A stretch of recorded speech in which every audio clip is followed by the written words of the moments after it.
Pas de souliers, mais des jouets par milliers, ou presque. Ce vendredi 6 décembre, l'antenne verriéroise du Secours populaire est à pied d'œuvre. Elle organise sa braderie annuelle de Noël. Ça permet, avec la somme que nous récoltons, de racheter, de faire des sorties, de racheter la nourriture. Ça rentre dans les comptes du Secours populaire. Nous avions plus de 400 jouets neufs, avec aussi un peu du linge de maison, des petites décorations de Noël. La moitié des choses sont parties à très petit prix.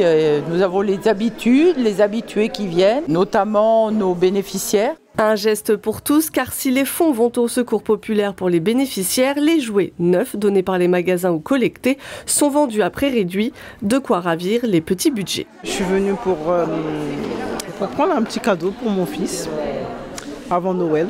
Je trouve ça bien. En plus, les prix sont intéressants, c'est bien. On trouve plusieurs choix. On fait des bonnes affaires.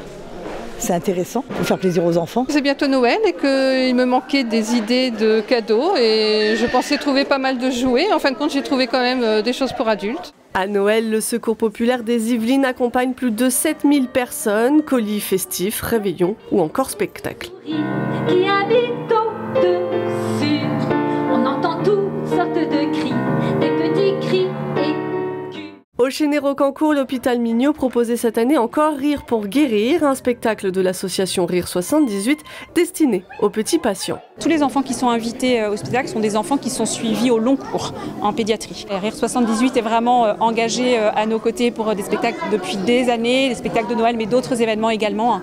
Et on tient vraiment à ce partenariat qui est toujours très positif. Ils sont une centaine à avoir été invités, des enfants âgés de 3 à 11 ans.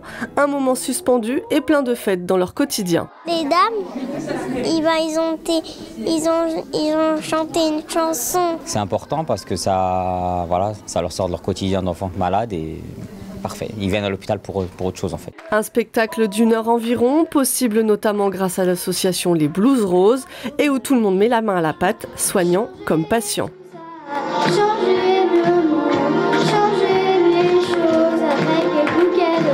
J'ai surmonté une de mes peurs et de deux, je me suis éprouvée à moi-même que je pouvais aller plus haut que je pensais et que j'en suis vraiment très fière. Moi, je suis trop contente. Je suis trop fière. Ouais. Elle a réussi, il y avait de l'impro, elle a géré. Un après-midi conclu par la venue du Père Noël qui, bien que surchargé en cette période, a fait un détour par le Chénet-Rocancourt.